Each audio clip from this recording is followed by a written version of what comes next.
भांडत नाही हो. असं आहे की 5ची वेळ तुम्ही गुरुवारी सांगितली, 6 आम्ही समजू शकतो, आता 8:15 वाजलेत. पण विरोधी पक्षाला काही किंमतच नाही ना या लोकशाहीमध्ये, असा त्याचा अर्थ होतोय. एकदा मंत्री महोदय उठून सांगा. झाला, आता आपण याच्यावर चर्चा केली, आपण सुरू करा अशी विनंती आहे. सुरू करा, चला.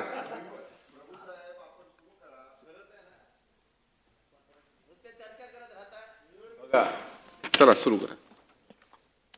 देसाई साहेबांची विनंती आल्यावर प्रभू साहेब बोलायला सुरुवात करायला लागली. आता बसून बोलू नका. चला. अध्यक्ष महोदय, 293चा प्रस्ताव विरोधी पक्षाचा मी गुरुवारी मांडला आणि ऑनलेक हा प्रस्ताव ठेवत असताना मी अनेक मुद्दे या सदनामध्ये मांडण्याचा प्रयत्न केला. या प्रस्तावामध्ये महाराष्ट्र शासनाचे गृहनिर्माण धोरण जाहीर करणं, तथापि सदर गृहनिर्माण धोरणाची अंमलबजावणी अद्यापपर्यंत जी होत आहे त्यामध्ये विसंगती असणं, महाराष्ट्रातील अनेक शहरांमध्ये राज्य शासन, MMRDA, पोलीस, शासनाची महामंडळं इत्यादी कर्मचाऱ्यांच्या ज्या वसाहती आहेत, मुंबई महानगरपालिकेच्या सफाई कर्मचाऱ्यांच्या ज्या वसाहती आहेत त्याची पुनर्बांधणी करणं,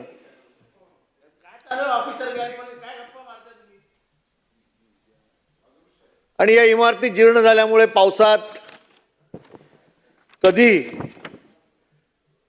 या इमारती कोसळू शकतील अशा परिस्थितीमध्ये असतं. रस्त्याच्या रुंदीकरणामध्ये बाधित झालेल्या घरांना मुंबई असेल, ठाणा असेल, प्रमुख शहरामध्ये 2 किलोमीटरच्या परिसरामध्ये त्यांना पर्यायी घर देणं, आणि त्याचबरोबर प्रकल्प बाधित जी घरं आहेत त्या घरांना सशुल्क म्हणून 2011 पर्यंत कायद्याने अधिकार मिळाला आहे, त्यांना देखील याच परिसरामध्ये स्थलांतरित करण्याचा निर्णय या विधानसभेमध्ये माननीय मंत्री महोदयांनी आणि माननीय मुख्यमंत्री नगरविकास मंत्र्यांनी आपल्या अनेक भाषणामध्ये सांगितल्यानंतर देखील मुंबई महानगरपालिकेच्या आयुक्तांनी अशा सशुल्क बाधित जी घरं आहेत त्या सगळ्यांना, जर आपल्याला या ठिकाणी घरं हवी असतील तर 2 किलोमीटरच्या हद्दीमध्ये त्यांना घर मिळणार नाही. किंबहुना परिपत्रक काढून टाकलंय की चेंबूरला माहुलला जी घरं उपलब्ध आहेत त्या माहुलच्या घरामध्ये त्यांना त्या ठिकाणी स्थलांतरित व्हावं लागेल. अध्यक्ष महोदय, मी टप्प्याटप्प्याने हे सगळे विषय मांडताना पुढच्या या प्रस्तावामध्ये महानगरपालिका क्षेत्रामध्ये भ्रष्टाचार असतील, SRAच्या योजना असतील, भाडाच्या योजना असतील, पुनर्विकासाच्या योजना असतील, या सगळ्या गोष्टीचा उल्लेख या प्रस्तावामध्ये मी केला आहे. अध्यक्ष महोदय, हा प्रस्ताव मांडत असताना या ठिकाणी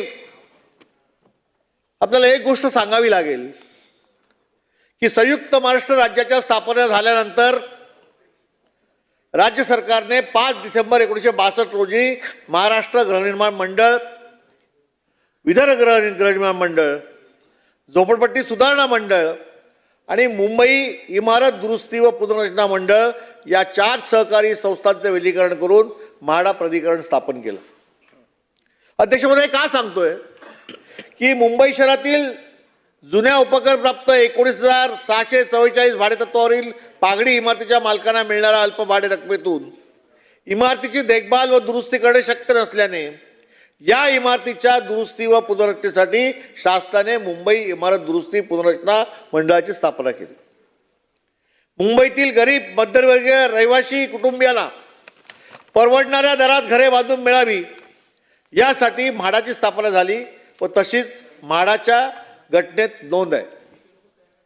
सन 2000 पर्यंत मुंबईतील जुन्या इमारतीचा पुनर्विकास व पुनर्बांधणीत म्हाडा स्वतः निधी उभारून तसेच जुन्या इमारतीची दुरुस्ती करण्यासाठी सुरुवातीला दर वर्षाला राज्य सरकार म्हाडाच्या 40% आणि 20% असे एकूण 100% निधी शासनातर्फे बजेटमधून तरतूद करून म्हाडाला मुंबईतील जुन्या इमारतीच्या पुनर्बांधणीसाठी दुरुस्तीसाठी निधी उपलब्ध करून देत होतो.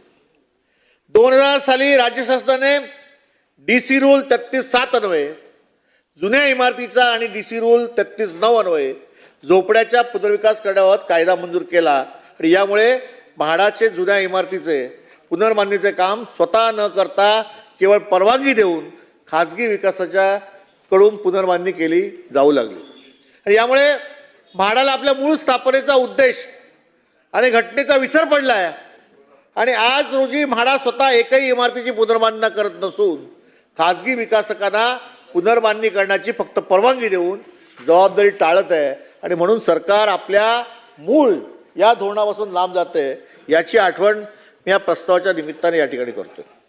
अध्यक्ष महोदय, हे सगळं सांगत असताना मी आपल्याला एक गोष्ट या ठिकाणी सांगू इच्छितो की राज्यातील शहरामधील मध्य व अल्प उत्पन्न असलेल्या नागरिकांना किफायती दरात निवाऱ्याची घरे उपलब्ध करून देण्यासाठी स्थापन करण्यात आलेल्या म्हाडाची घरे आता कोट्यवधी रुपयांनी विकली जात आहेत व सर्वसामान्यांना असलेली म्हाडाची धनिकांची घरं ही परवडणार कशी, हा खरा आमच्या समोरच्या मध्यमवर्गीयांचा प्रश्न आहे आणि तो या सभागृहामध्ये आजच्या चर्चेच्या निमित्ताने मी मांडण्याचा प्रयत्न करतोय. अध्यक्ष महोदय, अजून एक महत्त्वाची बाब जी आहे की आज या परवडणाऱ्या घरावरती जे धोरण आपण आणलं त्यासंबंधी जेव्हा आपण चर्चा करतो त्यामध्ये अध्यक्ष महोदय, आज जर आपण बघितलं तर MMRDA मध्ये 2,88,850 घरे विक्रीविना पडून आहेत आणि तसं बघितलं तर एकीकडे परवडणाऱ्या घराची मागणी असताना याची निर्मिती होत नसल्याचं चित्र परवडणाऱ्या घराचं हे एका बाजूला दिसतं आणि दुसरं म्हणजे मुंबईतील झोपडपट्ट्यामध्ये मोठ्या संख्येने नागरिक वास्तव्यात असून मुंबईसह MMR मध्ये मोठ्या संख्येने परवडणाऱ्या घराची गरज आहे असं असताना देखील या ठिकाणी कुठच्या परिस्थितीमध्ये परवडणारी घरं ही बांधण्यासाठी सरकारचं पाऊल पडत नाही असा माझा स्पष्ट आरोप आहे. अध्यक्ष महोदय, पुण्यातही लाखभर घरं ही ग्राहकाच्या प्रतीक्षेमध्ये आहेत. आज या ठिकाणी आपण जेव्हा बघतो की खाजगी विकासाकडून मागणी पंचतारांकित सुविधांनी सुसज्ज घरं बांधली जात आहेत व बांधकाम व्यवसायातील आघाडीचे एक उद्योजक श्री हिरानंदिनी संवादने जो या ठिकाणी सर्वे केला त्याच्यामध्ये निरंजन हिरानंदिनी असं म्हणतात, जे वृत्तपत्रामध्ये छापून आलं आहे की काही दिवसापूर्वी परवडणाऱ्या घराच्या निर्मितीमागील 20 वर्षात मोठी घरं झाल्याचा मुद्दा उपस्थित करून त्यांनी या ठिकाणी चिंता व्यक्त केली आहे की परवडणारी घरं ही शहरामध्ये बांधली जात नाही आणि मोठी पंचतारांकित घरं बांधली गेल्यामुळे मध्यमवर्गीयांना जी घरं या ठिकाणी आवश्यक आहेत ती मात्र या ठिकाणी बांधली जात नाही आणि त्यामुळे आज जर बघितलं तर Reliance 4 and real estate rating संस्था 2025-26 मधील त्याचा जो अहवाल आला आहे त्यामुळे त्यांनी जो अहवाल दिला आहे तो असा आहे की परवडणाऱ्या घरासाठी या ठिकाणी जी मागणी होते त्यामध्ये MMR 2 मध्ये 2,88,850 घरं ही विक्री वाचून पडून आहेत आणि असं जर बघितलं तर घरे रिक्त राहण्यामागील मागणीचा अभाव हे कारण आहे व घरांच्या किमतीत आग्रहाची खरेदी क्षमता यामध्ये तफावत हे मुख्य कारण आहे आणि MMRDA मध्ये परवडणाऱ्या घराची मागणी आहे मात्र तशा घराची निर्मिती होत नाही, ही खरी अडचण आहे. अध्यक्ष महोदय, हे सगळं सांगत असताना मी 3-4 गोष्टीचा उल्लेख या ठिकाणी करतो. अध्यक्ष महोदय, म्हाडा जे काय आता नवीन योजना आणून घर बांधतंय त्या म्हाडाचं उद्दिष्ट असं आहे की सर्वसामान्य इकडे असणाऱ्या नागरिकांना घरं उपलब्ध करून द्यावी.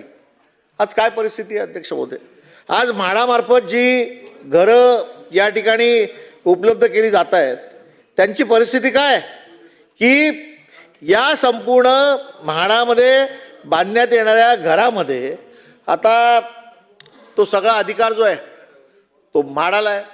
मुंबई महानगरपालिका डेव्हलपमेंट ऑथॉरिटी आहे, पण तिकडे प्रस्ताव मंजूर करणं, आराखडे मंजूर करणं, त्यात प्रीमियर किती असणं, त्याला FSI किती देणं, ती बिल्डिंग किती माळाची असणं, या सगळ्या गोष्टीचे अधिकार स्वयंपूर्ण जे आहेत ते म्हाडाला दिलेत. आणि या म्हाडाच्या या सगळ्या प्राधिकरणामध्ये इमारत उभी राहते. इमारत उभी राहिल्यानंतर इमारती बांधल्यानंतर कॉलन्या तयार होतात, पंचतारांकित इमारतीमध्ये लोक राहायला जातात. आणि अध्यक्ष महोदय, तिकडे असणारी सिवरेज, तिकडे असणाऱ्या पिण्याच्या पाण्याची व्यवस्था, तिकडे असणारी पावसाळी पाण्याची गटार व्यवस्था, तिकडे असणारे रस्ते, तिकडे असणारी दिवाबत्ती, या सगळ्या ज्या गोष्टी आहेत इन्फ्रास्ट्रक्चर, हे मात्र मुंबई महानगरपालिकेला बघावं लागतं. मी आज ही चर्चा आणताना महानगरपालिका आणि म्हाडा असा भेदभाव नाही करत आहे, तर या शहरावरती येणारा जो ताण आहे तो ताण जो आहे तो मुंबई महानगरपालिकेवर पडतो. त्या दृष्टीने येणाऱ्या काळामध्ये शासन म्हणून आपण काय धोरण स्वीकारणार आहोत की समजा तिकडचा पूर्ण लेआउट जर म्हाडाने केला तर तिकडची सिवरेज लाईन देखील म्हाडाने बांधली पाहिजे, तिकडचे रस्ते हे म्हाडाने विकसित केले पाहिजे, तिकडच्या स्ट्रीट लाईट या म्हाडाने केल्या पाहिजे, तिकडची उद्यानं ही म्हाडाने केली पाहिजेत, तिकडची मैदानं ही म्हाडाने करायला पाहिजेत. पण म्हाड काय करतंय, ती जेवढी भूखंड आहेत ते सगळं सोडून त्याच्यावरती आरक्षणाच्या पाट्या लावतं आणि मग मुंबई महानगरपालिकेने ताब्यात घेतल्या पाहिजेत आणि मग त्याचं रक्षण महापालिकेने करायला पाहिजे. इमारती बांधून डेव्हलपर निघून जातात. अध्यक्षामध्ये आणखी एक भयावह पगार जो अलीकडच्या काळात आला आहे ते म्हाडाचे VP जे आहेत ना त्यांना FSI देण्याचा अधिकार दिला आहे. प्रताप सरनाईक साहेब, माझ्याकडे जी उदाहरणं आहेत ती अशी आहेत की मुंबई शहरामध्ये अशा पद्धतीने लेआउट देण्यासाठी VP साहेबांना अधिकार दिले की यासाठी VPंचा FSI म्हणजे त्यांनी ठरवायचं की कुठच्या डेव्हलपरला किती FSI द्यायचा. त्या ठिकाणी 50 डेव्हलपर आले असतील, तुम्ही अर्ज केला असेल, शंभूराजे तुम्ही डेव्हलपर असाल तुम्ही अर्ज केला असेल, माझ्या बाजूला कदम साहेब बसले त्यांनी अर्ज केला असेल, सगळ्यांचे अर्ज तिकडे पाहिले गेले आणि VPनं जे वाटलं की प्रतापरावांना द्यायचं नाही शंभूराजांना द्यायचं आहे तर शंभूराजांना दिलं गेलं. प्रतापरावांची स्कीम तिकडे वायबल असून देखील केवळ VPनं वाटतंय म्हणून त्या ठिकाणी त्यांना FSI दिला नाही. अशी 100 उदाहरणं आहेत. आणि म्हणून माझी आज मागणी आहे या विरोधी पक्षाच्या प्रस्तावावरती बोलताना की VP FSI या मुंबई शहरामध्ये वाटला गेलाय, हा प्रचंड मोठा भ्रष्टाचार आहे आणि या भ्रष्टाचाराची चौकशी ही झाली पाहिजे. आणि केवळ चौकशी नाही तर SIT लावा आणि VP FSI वाटण्यामध्ये ज्या पद्धतीने सिस्टीममध्ये जो मोठा भ्रष्टाचार झालाय त्याची चौकशी करा आणि जो FSI भ्रष्टाचारामध्ये दोषी असेल त्याच्यावरती कारवाई करा. अध्यक्ष महोदय, हा झाला म्हाडाचा VP FSI. अध्यक्ष महोदय, अजून एक महत्त्वाची गोष्ट की याच मुंबई शहरामध्ये आपण SRAची योजना राबवतो. आता या ठिकाणी या सभागृहामध्ये मला अत्यंत प्रामाणिकपणे एक गोष्ट मान्य करावी लागेल की हिंदू सम्राट शिवसेनाप्रमुख मान्य बाळासाहेब ठाकरे यांची इच्छा होती 40 लाख झोपडपट्टीवासियांना आपण ही घरं द्यावी. त्या काळामध्ये ती योजना त्यावेळेचे मुख्यमंत्री शरद पवार साहेबांनी दिली. त्याच्यानंतर आलेल्या सरकारने SRD योजना आणली, 180 चौरस फुटाचं घर त्यावेळी मनोहर जोशी साहेब मुख्यमंत्री असताना सुरुवातीच्या काळात सुरू झालं. त्यानंतर 225 चौरस फुटाची योजना आली आणि आज आपण 300 स्क्वेअर फीटापर्यंत जातोय. मला विनंती एवढीच करायची आहे मंत्री महोदय की आता जी SRDमध्ये जी घरं बांधली गेली त्या घरांना आता 20 ते 25 वर्ष झाली. आज ते बिल्डिंगची परिस्थिती अशी आहे, ज्या मूळ बिल्डिंग आहेत 180 चौरस फुटे 225 चौरस फुटाच्या त्या डिलॅबिडेट झाल्या. त्यांना कॉर्पोरेट फंड असेल नसेल, सोसायट्या असतील नसतील, पण कधीतरी त्या कोसळणार. आणि म्हणून जेव्हा तुम्ही गृहनिर्माण धोरण राबवताय, एका बाजूला SRA स्लम डेव्हलपमेंट बघताय, एका बाजूला म्हाडामार्फत डेव्हलपमेंट करताय, एका बाजूला रिपेरिंग बोर्डामार्फत डेव्हलपमेंट करताय, तेव्हा मला असं वाटतं की या सरकारने जी जुन्या 20-25 वर्षापूर्वीच्या SRDच्या 180 चौरस फुटाच्या 225 चौरस फुटाच्या ज्या इमारती आहेत त्याचा पुनर्विकासाची देखील योजना या ठिकाणी आणली पाहिजे आणि या इमारतीमध्ये राहणाऱ्या घरातील नागरिकांना त्या ठिकाणी न्याय द्यायला पाहिजे अशी माझी मागणी आहे. अध्यक्ष महोदय, हे सगळं सांगत असताना अजून एक महत्त्वाची गोष्ट अशी आहे की आपण कस्टल डेव्हलपमेंट आणली, या ठिकाणी आमचे जे SRAचे CEO आहेत कल्याणकर साहेब मेहनत घेतली, त्याने आणली. माननीय मंत्री महोदय, मुख्यमंत्री महोदय, आपण मुंबई शहरात ठाण्यामध्ये सगळीकडे या दृष्टीचा गजावजा केला. मला वाटतं आपल्याकडे क्लस्टर योजना आहे, बांद्र्यामध्ये, चेंबूरमध्ये आहे, घाटकोपरला आहे, झू स्कीममध्ये आहे. आणि या क्लस्टर योजनेमध्ये आपण 50,000 एकरमध्ये 50 एकरमध्ये आपण सर्वसाधारणपणे ज्या झोपडपट्ट्या किंवा इमारती येतात त्यांना त्या ठिकाणी तोडून बांधण्याची परवानगी त्या ठिकाणी देणार आहात. माझी आपल्याला एवढीच विनंती आहे की यामध्ये आपण कन्सेंट घेणार नाही आहेत. कन्सेंटची गरज नाही. सरकारला वाटेल त्या योजनेमध्ये तू यायचं तर ये, नाही तर तुला आम्ही तिकडनं निष्कांचित करू, तुला आम्ही घर देऊ, तू जायचं. ठीक आहे, डेव्हलपमेंटच्या दृष्टीने आपण हे करताय, परंतु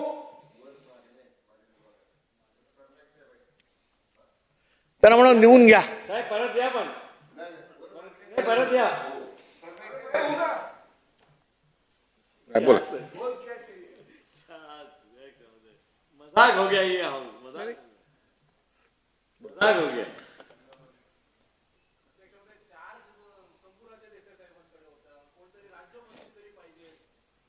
आता बघा त्यांच्या मागण्या नोंद घेतात आहे ना, कॅबिनेट मंत्री आहे, सरनाईक साहेब नोंद, अध्यक्ष महोदय सरनाईक साहेब नोंद घेत आहेत.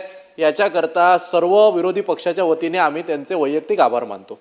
पण अध्यक्ष महोदय, आज गृहनिर्माणचे विषय आहेत, आज UDचे विषय आहेत, आज PWDचे विषय आहेत. गृहनिर्माणच्या अत्यंत महत्त्वाच्या विषयावर विरोधी पक्षाच्या वतीने सगळ्यात पहिलं ओपनिंगचं भाषण हे प्रभू साहेब करत असताना विरोधी पक्षाचं भाषण ऐकायला, त्यांचे मुद्दे ऐकायला, नोटिंग करायला ज्यांना चार्ज दिला गेला ते शंभूराजे देसाई साहेब सुद्धा निघून गेले. त्यांच्याकडे गृहनिर्माण विभाग आहे, ते सुद्धा तुम्ही थोडं बरखास्त करा आणि मंत्र्यांना तर बोलवा. आम्हाला जर असं रिकामं बोलायचं तर आम्ही कशाला करतो? आम्ही घरीच बसू ना. आम्ही का थांबतोय? असू द्या किंवा कुठलाही विषय असू द्या, वरुणजी, मी या ठिकाणी बसलेलो आहे. जे आपले मुद्दे आहेत त्या प्रत्येक मुद्द्याचं उत्तर आपल्याला दिलं जाईल. आपण बिलकुल काळजी करू नका. मंत्री सभागृहात 1 असू द्या किंवा 10 असू द्या, आपल्याला समाधानकारक उत्तर मिळणं महत्त्वाचं आहे. काही काळजी करू नका. तुमचे मुद्दे जरी प्रभू साहेबांनी मांडले असतील तरी अजून काही मुद्दे शोधून ठेवा. मी प्रत्येक मुद्द्याचं उत्तर तुम्हाला द्यायला बांधील आहे. चला, प्रभू साहेब बोला. प्रभू साहेब बोला.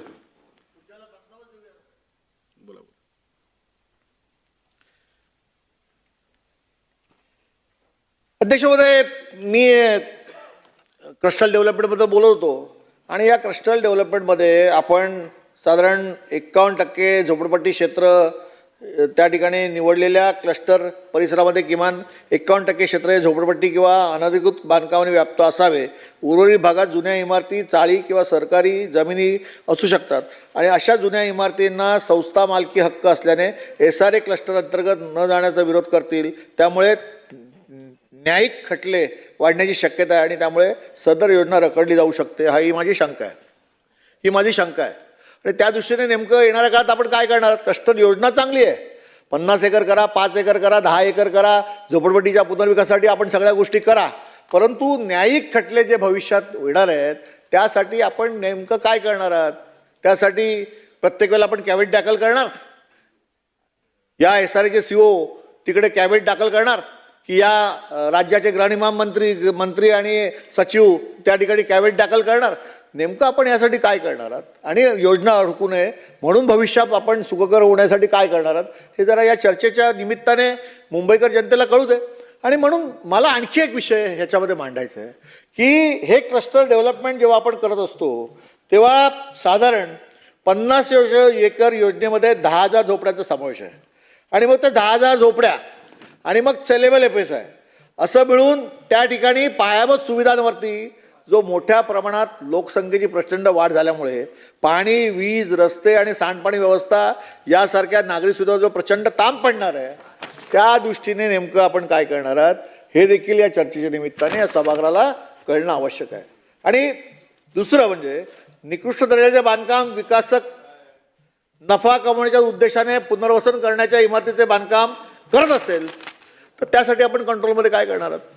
आज SRAच्या सगळ्या इमारती आपण बघितल्या ज्या उभ्या आहेत त्याच्यामध्ये काही ठिकाणी जे काम झालं आहे रिहॅबचं ते अतिशय चांगलं गेलं आहे, पण काही ठिकाणी रिहॅबचं जे काम आहे ना ते केवळ नावासाठी त्या ठिकाणी रियाबचं काम आणि बलीकडे असलेली जी सेलेबलची इमारत आहे ती पंचतारांकी पद्धती सजवलेली आहे, असा जो दुजाभाव आहे हा संपूर्ण दृष्टीने येणाऱ्या काळामध्ये रियाबच्या बिल्डिंग या अतिशय चांगल्या कशा असतील या दृष्टीने देखील आम्हाला या ठिकाणी नियमात बसून त्या ठिकाणी ॲग्रीमेंट जेव्हा होईल, कळलं की ना, डेव्हलपमेंटचं, तेव्हा SRAने ती जबाबदारी घेऊन, जसं आज तिकडे झोपडपट्टी वासियाचं भाडं हे SRAच्या खात्यात जातं, तसं नियमात बसून चांगल्या क्वालिटीचं रियाबचं घर हे भविष्यात आम्ही कसं देणार आहोत याची देखील नियमावली तयार करून त्याच्यासाठी SRAने मध्यस्थी राहून तिकडे असणाऱ्या झोपडपट्टी वासियाला न्याय द्यायला पाहिजे. त्याच्यासाठी सरकार म्हणून तुम्ही जबाबदार आहात आणि तुम्ही त्याला न्याय देणार आहात असा त्याचा अर्थ होतो. आणि म्हणून येणाऱ्या काळात आपण हे काय करणार आहात याची माहिती मला द्यावी, याच्यासाठी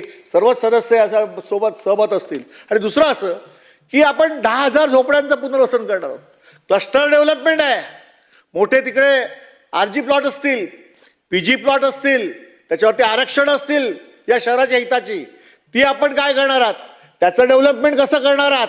आणि FSI जो मोठ्या प्रमाणात त्या ठिकाणी आपल्याला मिळणार आहे त्याचा फायदा रियाबच्या आमच्या जनतेला मिळणार आहे की केवळ तिकडे क्लस्टरमध्ये येणाऱ्या डेव्हलपरला पंचतारांकित इमारती बांधण्यासाठी तो FSIचा पूर्ण वापर तुम्ही करणार, हे आम्हाला कळणं गरजेचं आहे. आणि म्हणून या शहराच्या हितासाठी मी सरकारचं अभिनंदन करणार आहे की या सरकारने ज्या ज्या काळात सरकार आली ती योजना आल्यानंतर 180 चौरस फूट, 225, 269, आज 300 आहे.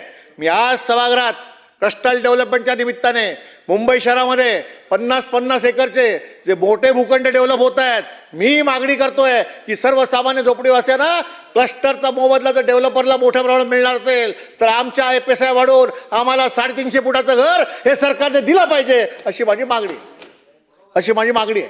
आणि म्हणून सरकारने या बाबतीत गांभीर्यपूर्वक पॉझिटिव्हली विचार केला पाहिजे अशी विनंती मी आपल्या माध्यमातून सरकारला करतो.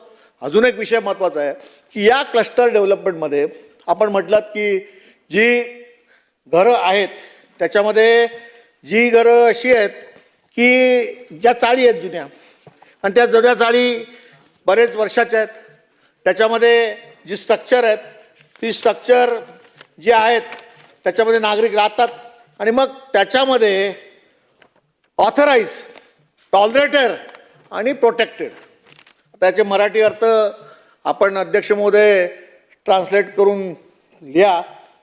ही जी स्ट्रक्चर आहेत यासाठी आपण एक GR गृहनिर्माण विभागामार्फत या ठिकाणी काढणार होता.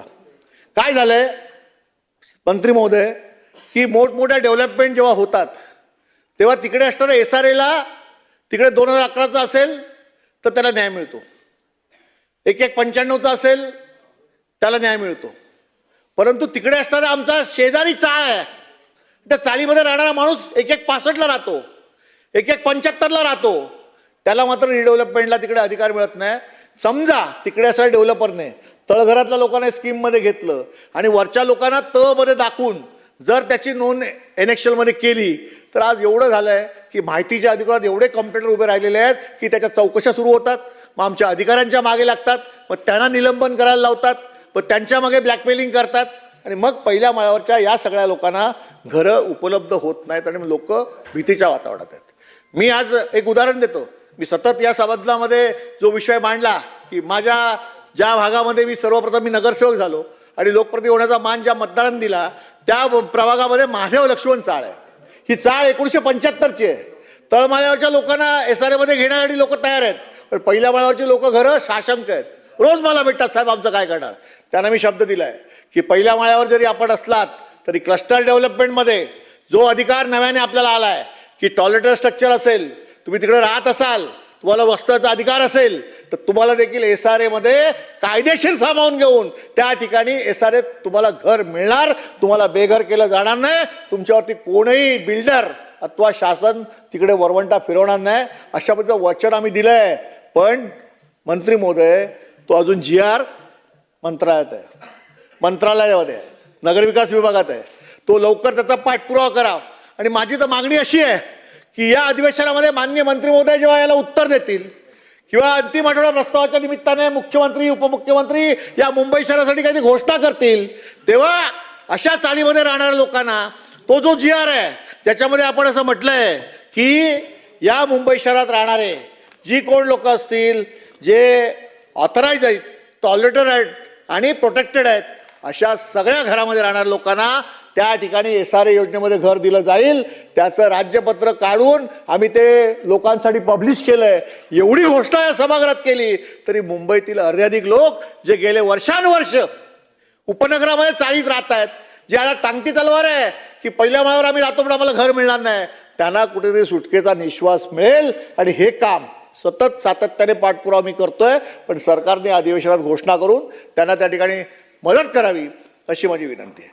अध्यक्ष महोदय, त्याचबरोबर अजून एक माझी या ठिकाणी सूचना अशी आहे की मुंबई शहरामध्ये आपण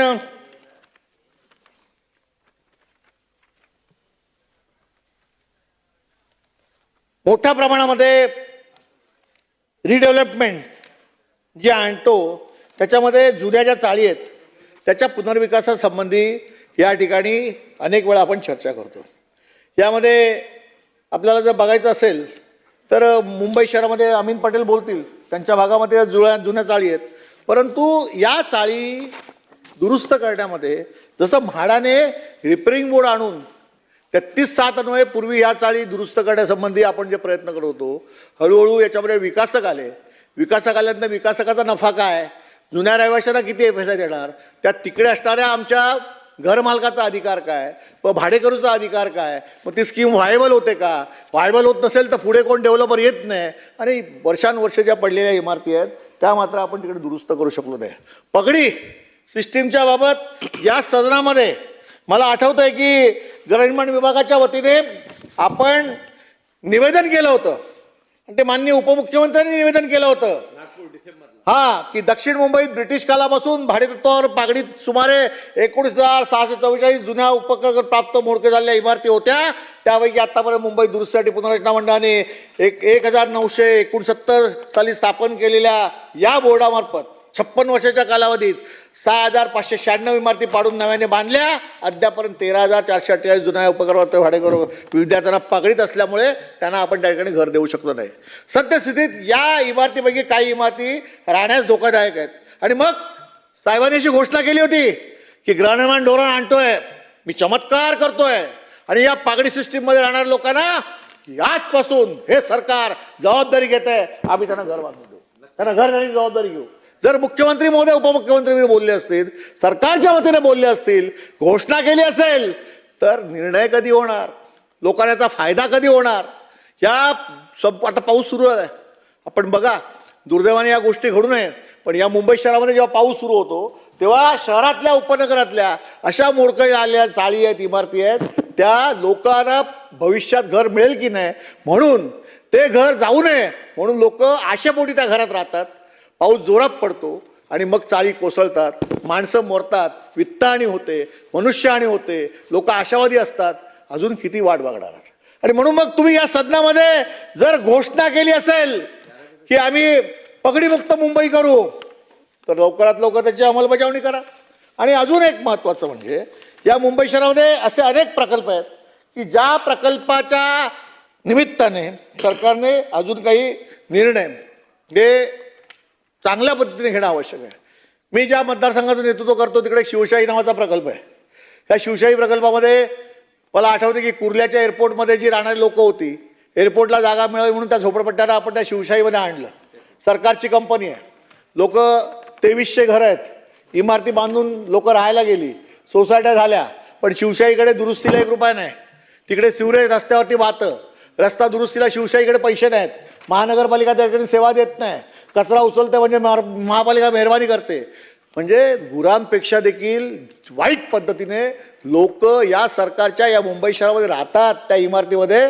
खरं म्हणजे सरकारने याच्याबद्दल दखल घ्यायला पाहिजे होती. आणि मला आज जितेंद्र आव्हाड इथे आले, ते मंत्री असताना मी त्यांच्या पाठपुरावा केला होता. त्यांनी सुरुवातीच्या काळामध्ये प्रयत्न केले की शिवशाही आपण डेव्हलप करायची म्हणून, शिवशाही दिंडोशीमध्ये शिवशाही डेव्हलप करायची कॉलनी, पण पुढे काय झालेलं नाही. आणि मग ह्या शिवशाहीतल्या लोकांच्या बद्दल मी या सदनामध्ये आज सांगतोय की बिल्डिंग मोडकळीला आलेली आहे, महानगरपालिका सेवा देत नाहीये, सिवरेजची व्यवस्था नाहीये, पाणी महापालिका देते ती मेहरबानी केल्यावर की देते, कचरा सगळीकडे पडलेला आहे, लोक आतमध्ये राहत आहेत, भविष्यात दुसरीकडे घर नाही म्हणून ती इमारत सोडत नाही आहेत. उद्या इमारत कोसळली त्याला जबाबदार कोण? सरकार जबाबदार असेल. आणि मग मला असं वाटतं की 33 अंतर्गत तिकडे सरकारने स्कीम आणावी. स्वतः आता ते SRAचे आमचे CO जे आहेत ना, त्यांच्याकडे मी 2-4 वेळा गेलो होतो. ते मला म्हणाले आता आम्ही SRA म्हणून आम्ही स्वतः डेव्हलप करतो. मी म्हटलं आपलं स्वागत आहे. आपण SRAचे CO म्हणून जर अशी चांगली योजना अशी चांगली योजना आणून गव्हर्नमेंट स्वतः करत असेल ना, तर जरा इकडे पण शिवशाहीमध्ये पण लक्ष घाला. ते शिवशाहीला जमत नसेल तर त्या SRAच्या लोकांना सांगा, त्यांना सांगा की बाबा इथे क्लस्टर डेव्हलपमेंट कर. हे 2300 लोक आहेत आणि त्यांना घरं मिळवून द्या. बिल्डर नसेल तर सरकारने करावं, पण त्या शिवशाहीतल्या लोकांना त्या ठिकाणी पैसा मिळणार असेल तर काही डेव्हलप करू. त्या शिवशाहीतल्या लोकांना घर चांगलं बांधून पुन्हा राहण्यासाठी राहण्याजोगं घर या सरकारने द्यावं, अशी या प्रस्तावाच्या निमित्ताने मी मागणी करतो. अध्यक्ष महोदय, मी या प्रस्तावावरती बोलत असताना अजून एक गोष्ट महत्त्वाची म्हणजे मुंबईतील या मोडकळीस आलेल्या इमारतीबद्दल कोर्टाने किती वेळा ताशेरे ओढले. मला आठवते की ज्या वेळेला या ठिकाणी आपण हे जे नागरिक आहेत ते कोर्टात गेले, भाडेकरू कोर्टात गेले, पागडीवाले कोर्टात गेले, त्या वेळेला झोपडपट्टी मुक्त मुंबईचं स्वप्न साकारण्यासाठी सरकार अपयशी झाल्याचं मान्य उच्च न्यायालयाने गंभीर ताशेरे ओढलेत. मला आठवतं की मान्य उच्च न्यायालयाने 8/5/2026 रोजी मुंबईच्या अत्यंत दयनीय नगर नियोजनावर गंभीर ताशेरे ओढून झोपडपट्टी मुंबईचे स्वप्न साकार करण्यात आलेले अपयश अधोरेखित करून 1971 सालच्या महाराष्ट्र झोपडपट्टी क्षेत्र निर्मूलन व पुनर्विकास अधिनियमाचे तज्ज्ञांच्या समितीकडून पुनरावलोकन करून महत्त्वपूर्ण आदेश त्यावेळी उच्च न्यायालयाने दिला होता. काय केलं सरकारने? सदर समिती स्थापन करण्यासाठी न्यायालयाने 4 आठवड्याची मुदत दिली होती. पुढे काय झालं? न्यायालयाने निकालात असे म्हटले होते की 1971 मध्ये ज्या उद्देशाने महाराष्ट्रात झोपडपट्टी क्षेत्र कायदा करण्यात आला होता तो 55 वर्षानंतर पूर्ण झालेला नाही. त्यामुळे या कायद्याच्या पुनर्वलोकनासाठी तज्ज्ञाची समिती नियुक्त करा. काय केलं सरकारने? अध्यक्ष महोदय, मुंबई महानगर प्रदेशातील सुमारे 14 लाख झोपडपट्टी सर्वेक्षण करण्याचे काम झोपडपट्टी पुनर्विकास प्राधिकरणाच्या हाती घेतले असून पुढील 5 वर्षात 5 लाख सदनिका बांधण्याचे नियोजन या संपूर्ण प्राधिकरणाने केलेलं आहे. सदरू 5 लाख घरे ही माहे डिसेंबर 2029च्या कालावधीत बांधण्याचे नियोजन राज्य सरकारने केलेलं आहे. परंतु झोपडपट्टी योजनेसाठी किमान 50 एकर सलग क्षेत्रफळ असलेल्या ठिकाणी समूह पुनर्विकास करण्याचा निर्णय राज्य सरकारने घेतला व त्यामुळे मोडकळीस आलेल्या जुन्या इमारती, भाडेकरू व्याप्त इमारती व बांधकाम अयोग्य जागांचा समावेश आहे. आणि त्यामुळे या बाबतीत आपण निश्चितच लोकांना माहीत नाही म्हणून या सदनामध्ये याबाबतचं धोरण आपण नेमकं काय घेतलं आहे हे सांगणं या ठिकाणी मला महत्त्वाचं वाटतं. अध्यक्ष महोदय, मुंबईतील रखडलेले 228 झोपडपट्टी पुनर्वसन प्रकल्प म्हाडा, मुंबई महानगरपालिका, सिडको, अन्य सहकारी यंत्रणा प्राधिकरणाकडून संयुक्त भागीदारी तत्त्वावर मार्गी लावल्याचा निर्णय राज्य सरकारने घेतला होता. पण त्यानुसार सर्व यंत्रणा प्रकल्पाचे वाटप करण्यात आले होते. परंतु आज मी तिला जे काय सगळ्यात मोठे प्रकल्प जे आहेत त्याची मी आता उजळणी या ठिकाणी घेत नाही. ते जे 50 एकरच्या मध्ये 33/9, 33/11, 3K असे जे काही प्रकल्प आहेत त्याची जी गोड गाजरं आणि आम्हाला मृगजळ दाखवलेलं आहे ते निश्चित तिकडे असणाऱ्या झोपडपट्टीवासियांना फायदेशीर कधी ठरणार आहे यासाठी आम्ही आशावादी आहोत. आणि त्या दृष्टीने याबाबत सरकारने घोषणा करावी अशी मी या ठिकाणी विनंती करतो. अध्यक्ष महोदय, या सगळ्या प्रस्तावाच्या निमित्ताने मी मुंबई ठाण्याबद्दल जितेंद्र आव्हाड साहेब आपण बोलाल त्यामुळे मी नाही बोलत. मीरा भाईंदरबद्दल नाना आपण या सदनामध्ये सतत सातत्याने बोलत आहेत त्यामुळे तो वेळ तुमचा घेत नाही. उपनगराबद्दल अमीन पटेल बोलणार आहेत कारण त्या भागातले आहेत. बांद्राबद्दल आमचे वरुण सरदेसाई बोलणार आहेत. जोगेश्वरीबद्दल बाळा नर बोलणार आहेत. हरून खान बोलणार आहेत आणि भिवंडीबद्दल तुम्ही बोलणार आहेत.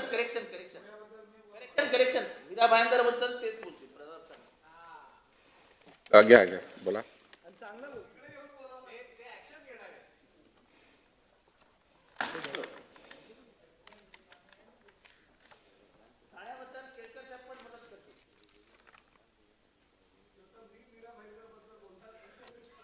प्रभू साहेब बोला ना.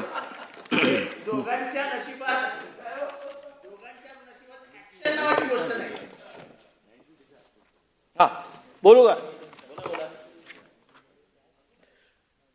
मी अनेक योजनांचा उल्लेख केला. आज मुंबई महानगरपालिकेने नवीन एक पाठशाळा काढली आहे. जितेंद्र आव्हाड साहेब, नवीन पाठशाळा. कदाचित आपल्यासारख्या ज्येष्ठ सदस्यांना माहिती असेल. आता विकास नियंत्रण नियमावली प्रोत्साहित नियमावली 2034 साहेब, मंत्री महोदय साहेब, DCPR 2034चा नियम 3312 ब. काय आहे 3312 ब? तर 3312 ब मध्ये असं म्हटलंय की रस्त्याचं रुंदीकरण, बॉटलनेक्सचे अरुंद रस्ते, नाला रुंदीकरणाजवळील रस्ते, फ्लायओव्हर म्हणजे उड्डाण पूल, त्याच्या खालील बाधित बांधकामं, जेथे झोपडपट्टी पुनर्वसन योजना SRA लागू होत नाही त्या ठिकाणची घरं, अशा ठिकाणी किमान 27.88 चौरस मीटर प्लस 35% फंजिबल एरिया म्हणून त्या ठिकाणी जो फंजिबल एरिया आहे तो दिला जावा आणि एक स्कीम बनवावी. म्हणजे समजा आज मी ज्या रस्त्यावर राहतो तिथे SRA योजना होत नाही, बॉटलनेक काढायचं आहे, मी ब्रिज खाली राहतो, अशा घरांसाठी 3312 B ची योजना आणली. काय योजना? की तिकडे असणारे घरं जी आहेत त्यांना 269 चौरस फुटाचं घर हे जवळ असणाऱ्या कुठच्या डेव्हलपरच्या बांधकामामध्ये समाविष्ट करून त्याला परवानगी द्यायची. आणि मग ते घर तिकडे असणारा झोपडीधारक दुसरीकडे शिफ्ट होतो आणि तो रस्ता मोकळा होतो. आज मी ज्या गांभीर्याने बोलतोय ना, या राज्यामध्ये गेली 50 वर्ष मला जेव्हापासून समज यायला लागली तेव्हापासून मुंबईत मराठी माणसाचं जे काय अस्तित्व आहे ते बघत आलोय. गिरणगाव बघत आलोय, कामगार वस्त्या बघितल्या, झोपडपट्टी बघितल्यात, सामान्य कुटुंबातून इथपर्यंत आलोय. आणि मग टप्प्याटप्प्याने महाराष्ट्र आणि मुंबई मिळवण्यामध्ये ज्या मुंबईचा मोठा वाटा होता आणि खास करून आमच्या तिकडे असणाऱ्या मराठी माणसाचा होता, गिरणी कामगारांचा होता, आमच्याकडे असणाऱ्या माथाडींचा होता, सर्वसामान्य मुंबईकरांचा होता, कष्टकऱ्यांचा होता, तो मराठी माणूस हद्दपार होत चालला. याची कारणं अनेक त्या वेळच्या सरकारने घेतलेल्या निर्णयानुसार आहेत. त्यामुळे त्याला कोण कारणीभूत एक सरकार नसेल, पण मराठी माणूस त्याचा अस्त का झाला तर मराठी माणसाला हद्दपार व्हावं लागलं. याच्यामध्ये ही धोरणं पण होती. आज गिरण्या बंद पडल्या, गिरण्यांच्या जागी टॉवर उभे राहिले, पण गिरणी कामगारांना घरं नाही आहेत. त्यांना कुठे जावं लागतं? पनवेलला. त्यांना कुठे लागतं? नवी मुंबईत.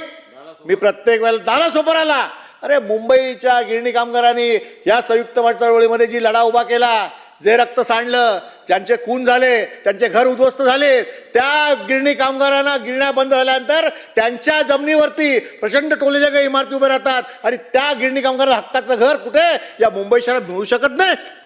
सरकारने मनात आणलं तरी मिळू शकतं. सरकारची इच्छाशक्ती पाहिजे. आणि मग नालासोपारा कशाला नवी मुंबई, कशाला पनवेल? द्या ना मुंबई शहरात घरं, पण सरकारची इच्छाशक्ती पाहिजे. केवळ भाषणं करायची, मागण्या करायच्या, निवडणुकीच्या तोंडावरती लोकांना आमिष दाखवायची आणि पुन्हा 5 वर्ष काहीच करायचं नाही, हीच जर परिस्थिती राहिली तर सरकार कोणाचंही आलं तरी देखील सर्वसामान्य माणसाच्या जीवनामध्ये बदल होणार नाही. हे एक सर्वसामान्य कुटुंबामध्ये जन्मात आलेला एक सर्वसामान्य नागरिक म्हणून या मंचावर मी बोलतोय, जो अधिकार विधानसभेमध्ये माझ्या मतदारांनी मला दिलाय. का बोलतोय पोटतिडकीने अध्यक्ष महोदय? आज गिरणी कामगारांच्या घरांची हीच परिस्थिती आहे. आज पोलिसांच्या घराच्या बाबतीत ठीक आहे, बीआयडीचा एवढी पोलिसांची घरं म्हणजे पोलिसांना कर्मचाऱ्यांना घरं नाही आहेत. गोरेगाव आहे, मालाड आहे, घाटकोपर आहे, मरोळ आहे, सगळीकडे पोलीस कर्मचारी राहत आहेत. साहेब त्या बिल्डिंगची परिस्थिती आपण बघाल तर दुरुस्तीसाठी पैसे नाहीत. त्या बिल्डिंग PWD पैसे नाहीत.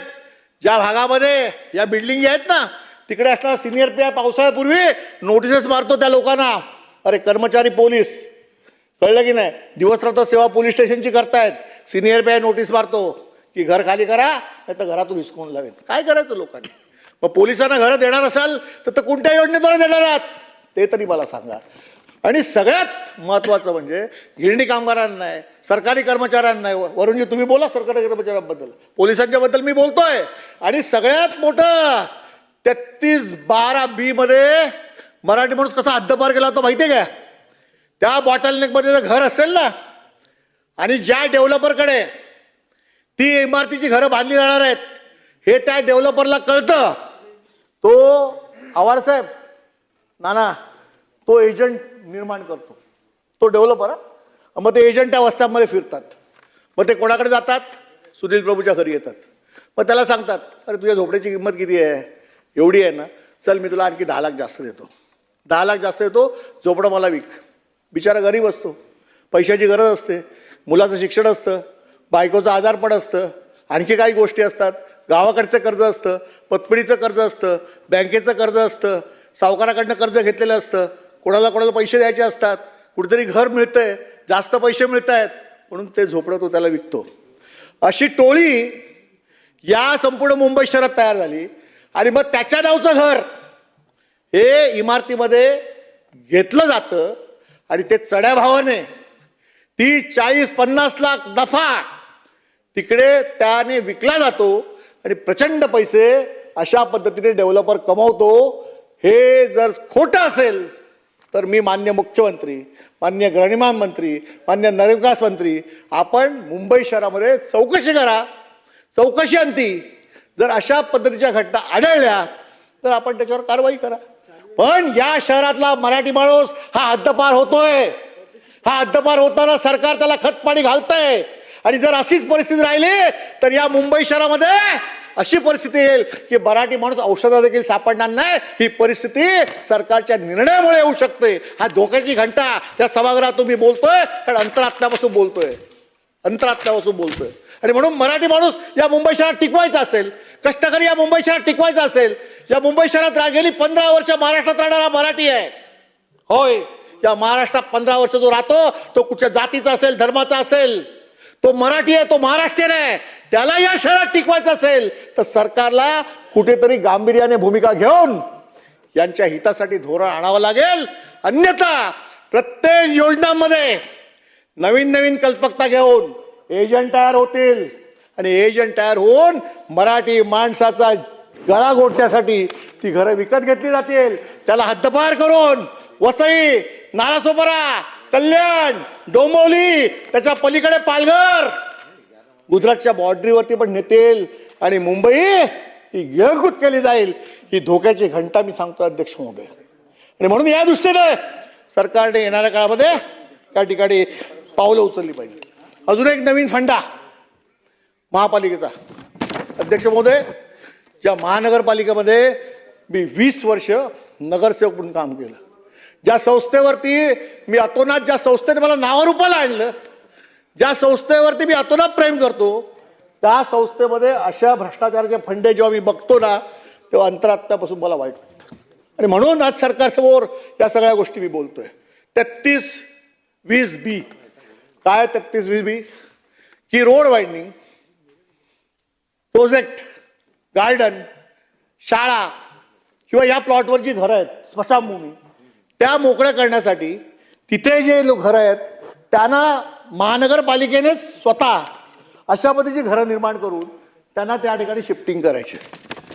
अध्यक्ष महोदय, मी माननीय मंत्री महोदयांकडे एकच मागणी करतोय की मागच्या 5 वर्षामध्ये 33-20B अंतर्गत मुंबई महानगरपालिकेने किती वसाहती बांधल्या आणि त्या बांधून पूर्ण झाल्या आणि त्यात लोक राहायला गेली, सांगा मला.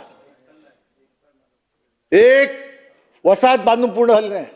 ठेकेदारांना काम दिलंय, ठेकेदार काम करतात, काम निकृष्ट असेल, इमारत कशी आहे मला माहित नाही, पण एकही इमारत पूर्ण झाली नाही हे सत्य आहे. आणि मग सरकारने सांगावं की याबाबत नवीन आपण काय करणार आहात, ही योजना पुढे नेण्यासाठी आपण काय करणार आहात. आणि मग जेव्हा आमच्यासारखे लोकप्रतिनिधी रस्ता वायडिंगचा प्रस्ताव घेऊन जातात, आमच्यासारखे लोकप्रतिनिधी एखादं उद्यान मोकळं करायचं असेल तो प्रस्ताव घेऊन जातात, तर असिस्टंट कमिशनर तिकडे जे असतात त्यांचं उत्तर एकच असतं, आम्ही तयार आहोत, योजना खूप चांगली आहे, पण पर्यायी घरं कुठून देणार. जा इस्टेट डिपार्टमेंटकडे, मग जा SRAकडे, मग त्या COना विनंती करायला लागते. आणि मी या सदनामध्ये खरोखर सांगतो, म्हणजे मी जेव्हा म्हणून SRAच्या COकडे गेलो आणि विशेष करून यापूर्वीचे 2 CO म्हणजे आसिम गुप्ता असतील, त्यानंतरचे आपले क्षीरसागर असतील किंवा आता कल्याणकर यांच्याकडे जेव्हा आम्ही गेलो जेव्हा SRAमध्ये अशा पद्धतीच्या PAP उपलब्ध होत्या, डेव्हलपमेंटसाठी त्यांनी त्या PAP दिल्या.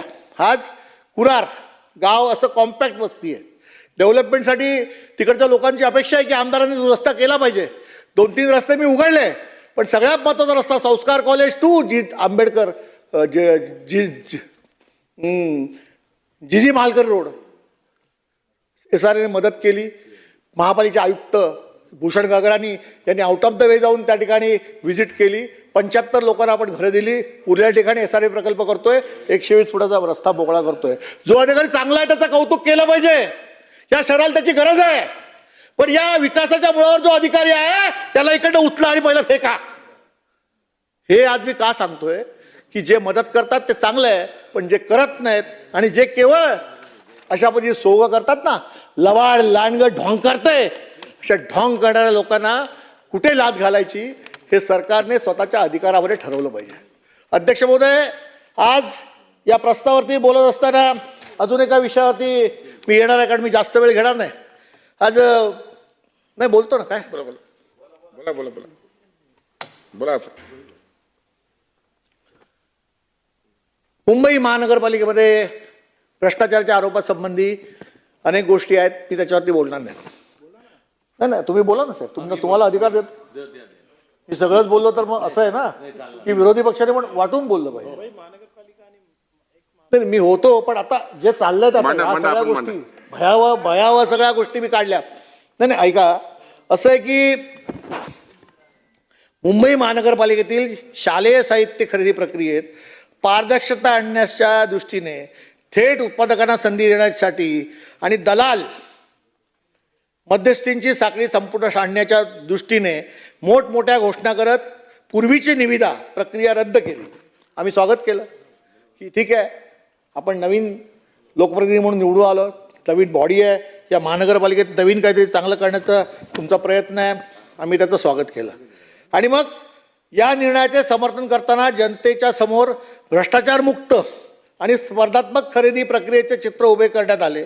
मात्र आज प्रत्यक्ष परिस्थिती पाहता या सर्व दाव्यांचा फुगा हा फुटलाय आणि भ्रमाचा भोपळा या ठिकाणी लोकांना कळलाय.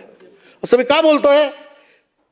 अध्यक्ष महोदय, GM पोर्टलवरील नव्याने राबविण्यात आलेल्या निविदा प्रक्रियेत अनेक वस्तूसाठी केवळ एकाच पात्र बोलीदाराच्या आधारे काम देण्यात आलं. अध्यक्ष महोदय, सांगा मला की एवढ्या मोठ्या महानगरपालिकेमध्ये एकच बोलीदार, तोच वया देणार, तोच चप्पल देणार, तोच दप्तर देणार, तो सगळं करणार, पाण्याच्या बाटल्या पण तोच देणार, हा शूज पण तो देणार, सगळं तर तुम्ही उरलेलं माझ्या जे काय असेल ते बोला. आणि मग त्याऐवजी थेट उत्पादकांना संधी मिळेल असं सांगितलं गेलं. म्हणजे काय, मी समजा मॅन्युफॅक्चरर असेल तर मला डायरेक्ट जर मी दिलं तर महापालिकेला स्वस्त पडेल आणि मग फॅक्टरी टू डायरेक्ट विद्यार्थ्यांच्या घरी मध्ये कोणच नाही, म्हणजे डायरेक्ट माल उचलला की विद्यार्थ्याला दिला, अशी योजना. सगळ्या लोकांना वाटलं वाह किती चांगलं आहे.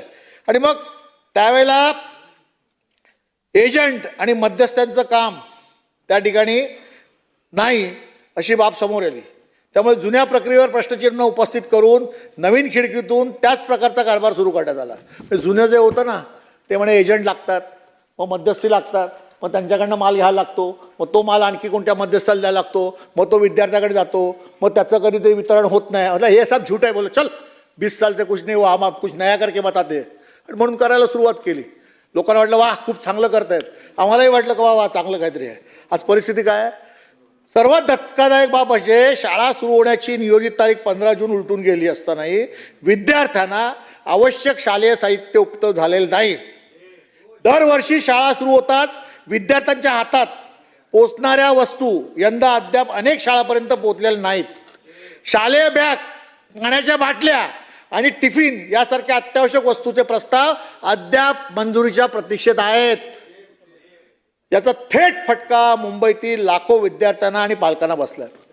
अध्यक्ष महोदय, मला सांगा की मुंबई महानगरपालिकेमध्ये जे विद्यार्थी शिकतात त्यांची संख्या गळती कमी होऊ नये आणि शिक्षणाची आवड निर्माण व्हावी.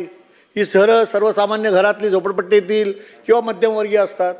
त्यांना आपण त्या ठिकाणी bag, uniform, shoes, water bag, वया या सगळ्या गोष्टी देताना त्यांना आकर्षण निर्माण व्हावं म्हणून आम्ही देत होतो. आम्ही करायला गेलो एक आणि झालं भलतंच. आणि मग असं आहे की यासाठी कन्क्लूड करा आता, कन्क्लूड करा साहेब. अध्यक्ष महोदय बघा, मी पहिला वक्ता आहे बघा आणि मी अतिशय तयारीने सरकारवरती कुठचंही टीका न करता नाही, नाही. सत्य काय आहे, प्रभू साहेब, प्रभू साहेब, प्रभू साहेब, सत्य काय आहे नावं अनेक आहे आणि केवळ आणि मुंबईकरांच्या आणि नगरविकास विभागाच्या प्रेमापोटी सर्वसामान्यांचं दुःख, मराठी माणूस हद्दपार होऊ नये म्हणून, शाळेतल्या विद्यार्थ्यांचा अन्याय होऊ नये म्हणून, पालकांना त्रास होऊ नये म्हणून, भविष्यात कुठे आत्महत्या करू नये म्हणून कोरम नसताना बोलतोय, कोरम नसताना बोलतोय. माझ्या भावना समजून घ्या अध्यक्ष महोदय, पण वेळ आहे पण मी पोटतिडकीने बोलतोय. आता कन्क्लूड करा, कन्क्लूड करा. अध्यक्ष महोदय एक मिनिट. अध्यक्ष महोदय माझा विरोधी पक्षांना जिवंत ठेवायचंच नाही का? आवाड साहेब बघा, आता 50 मिनिटं मग होतात.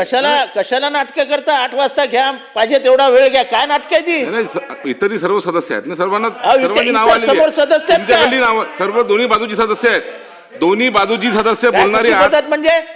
नाही नाही, बसा बसा बसा, अहो, खाली बसा, म्हणजे खाली तुम्ही बसा. आम्हाला 8 वाजता आवाड संधी साहेब, दिली. आवाड अहो, साहेब. 8 वाजता तुम्ही आम्हाला संधी दिली.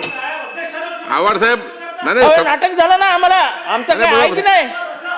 आवाड साहेब आपण खाली बसावं. आपण खाली महोदय. बसावं. समजली आपली भावना समजलेली आहे. नाही नाही, असं नाही आहे.